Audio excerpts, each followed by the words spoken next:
then which What's is that? What's use and occupancy. Okay. That's the local government and everybody signed off on it, saying that this building has been built, infrastructure has been put in per spec, per code. You are now able to use this facility. When they get that release, that is their completion date. So our warranty starts at that date.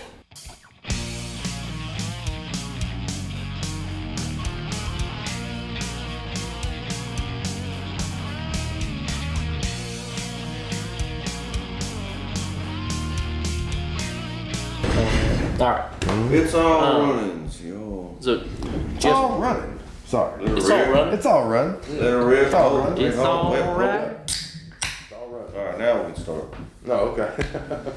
So, Jeff Spencer, just wanted to pick your brain for a minute. I was curious about what kind of tasks or checklist items you have when you get ready to close out a project.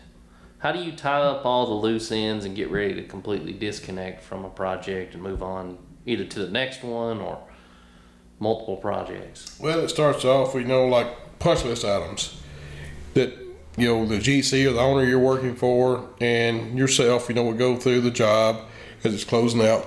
Then you'll have punch list items, that adjusting manholes, whatever it may be, valve boxes, fire hydrants, whatever may be on that project needs to be done at the last, final stages before the final asphalt goes down. Punch list is the main thing, get that done. And then you've got to write your warranty letter. So, standard warranty in Middle Tennessee, for most projects is 1 year. So I've got to write a warranty letter to the owner, and then as-built drawings. You have a set of drawings that's given to you by the EOR, which is engineer of record. You built this project according to their drawings, but you've made some changes along the way. So you want to be able to show footages, locations of items such as manholes, fire hydrants. You want to show, elevations as far as invert elevations, top of casting.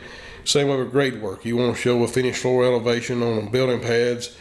Even though the finished floor elevation just says a 553.79, but it may have actually worked out to be a 553.8. Just 100th off. But, you need to note that there has been a change. Who's capturing this during the course of the project? Is it crew? Or That's is that my crew. Inspectors? My crew, the surveyors. It's accumulation of people, whoever you have working for you to achieve these goals. But my crew knows, when they set a manhole or they set a fire hydrant, they give me invert elevations, they give me top of casting elevations, they give me footage elevations between one manhole and the other, and they may also say that a manhole is X amount of feet off this building corner and X amount of feet off this fire hydrant. Just whatever that takes to get those as-built, and then we bring them in the house. We take the original EOR drawings, we transfer our data over on them in a real-life scenario. We submit them to the municipality, the owner, whoever needs to have those. Most time they go back to the original engineer of record. He updates his drawings and then he submits them to the municipality or the owner. Say these are the changes, everybody approves them, they sign off on them. At that point, that's when we write our letter of warranty. Okay. And how do you know what needs to be included in your letter of warranty? Well, just like, it's pretty standard, it's like based off of drawings and start time of this date, based off of drawings supplied by such and such. We comply that all materials, labor will be warranted for 1 day from completion date.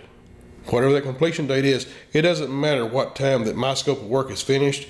When that building or that structure happens to be complete, I may finish mine 6 months before the building's ever complete. When a building's complete, at that point, they get a UNO. When they get a UNO, then which is use and occupancy. Okay. That's the local government and everybody signed off on it, saying that this building has been built, infrastructure's been put in per spec, per code, you are now able to use this facility. When they get that release, that is their completion date. So our warranty starts at that date. For 1 year, anything goes wrong with our work, we have to be able to go in, whether it be, if it happens to be some kind of failure in the product we put in, then a manufacturer will also step in and they will cover the cost of that, repair. Just reimburse me. But if it's something that we've done, as far as labor goes, then we have to supply the materials, labor, and equipment to make those repairs. And if we have to disturb new pavement or asphalt, concrete, whatever, we got to cover that as well. But that's part of our warranty.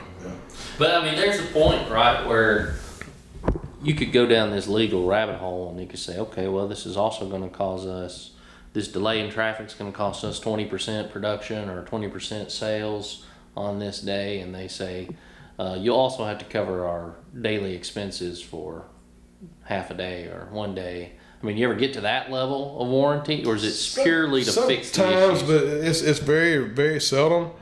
Most time the owner is just happy that you're willing to go in and correct any mistakes that you've made or any faults that you may have.